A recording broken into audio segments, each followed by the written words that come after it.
my take on a few differences between Moulin Rouge, with an exclamation point, 2001, and Wuthering Heights, 2026, and that's Wuthering with a U. Today is Tuesday, 17 February 2026, and here I, Tanis, she, her, hers of Seattle, provide my take on a few differences between Moulin Rouge, 2001 film, and Wuthering Heights, 2026 film. So these names have been used for a lot of things, so I am specifying the year of the film here to help in distinguishing what I am talking about. I've been working on this for a few days, and so here we go. I'm going to go through the different topics that have our relationship setting, family, female aids, love history of main female, main male romantic interests, virginity loss for female lead character, and ending.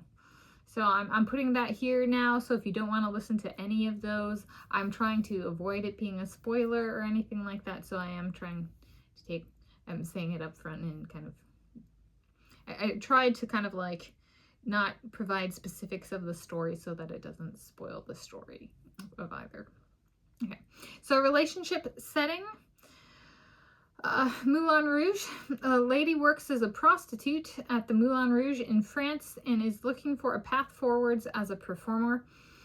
Gets approached by a man who is a writer, playwright, and a duke who could fund the Moulin Rouge as a theater. All right, so they're both, she's looking for a path forward, and they both could factor in there in different capacities.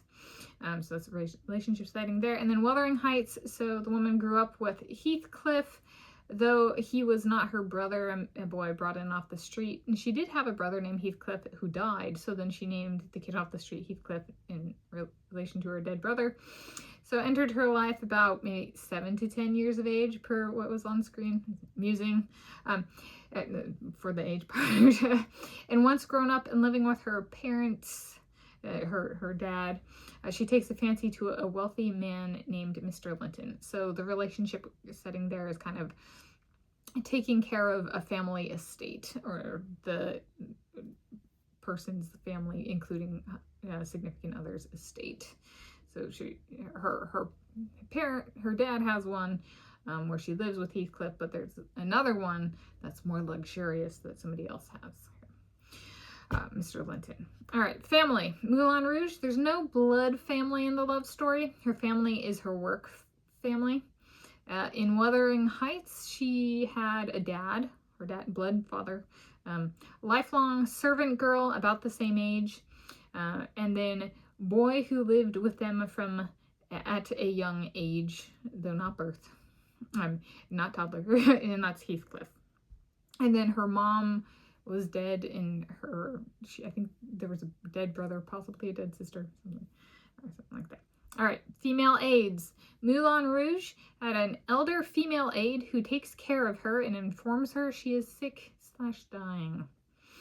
In Wuthering Heights, there's a servant girl she grew up with who kills her through neglect. Which those might sound very specific, but I'm like, there's a layer of Tanis interpretation there that I hope protects the story elements. And I'll do this. For Moulin Rouge, the name of the female lead is Sadine, and for Wuthering Heights, the name of the female lead is Catherine. Moulin Rouge is set in France, and Wuthering Heights in England, Britain, as well as Britain, so far as I could tell. Okay. Love history of main female. So in Moulin Rouge, Sadine is a well-off prostitute by profession, lead performer / headliner. So she's not only, proficient at what she's done, she's really, really good at it. The guys really love her. In Wuthering Heights, there is none. She's pure. She grew up with Heathcliff, and he's a really good friend. And she's got a bit of a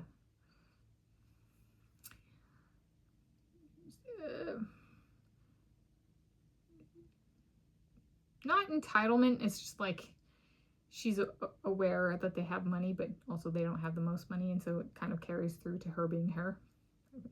I guess. All right. Main male romantic interests in Moulin Rouge. 1. A poor writer she initially mistakes for a wealthy duke. And 2. A wealthy duke. It said wealthy duke. In Wuthering Heights, 1. A boy she grew up with and she named Heathcliff. And 2. A wealthy man, Mr. Linton, she takes an interest in. We're nearing the end. Approach of main male romantic interests by main female. Moulin Rouge. Each male romantic interest approaches her, so she's very much at the center. It's they each approach her, and not only that, they each approach her in a very formal setting. Okay, and like professional setting too. Let's do a formal / professional setting. If none other than like the writer meeting her sitting at a table when she chooses him for Woman's Choice Night for Moulin Rouge. Okay. Wuthering Heights, she approaches Mr. Linton and Heathcliff approaches her. This one is me. So of the two, I'm going through them. Like, this one I can actually, I've approached a guy or guys that you've seen on the show, and I've been approached by my Jacob Elordi, my Heathcliff. So I've had, that's happened with me. So I was like, in this comparison, there's one thing. This is no virginity loss for female lead character. In Moulin Rouge, she's a prostitute by profession, so her virginity is long gone by the time either guy shows up, the writer or the Duke. In Wuthering Heights, she loses it to Mr.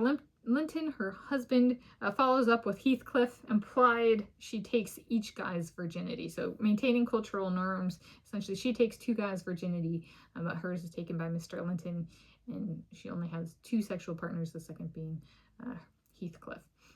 And per the movie, and cultural norms and stuff like that. So of the 2, I am more like Wuthering Heights. I even chose like my Jacob Elordi, my Heathcliff.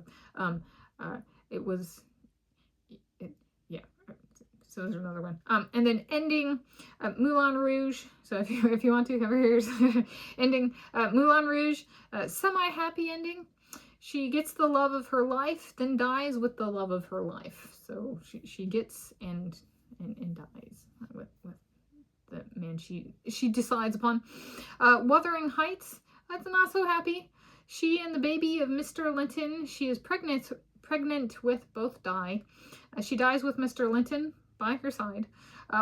While I like it does not feign a happy ending, I chose Heathcliff.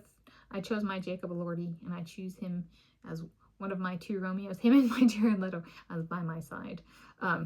So I would say, yeah.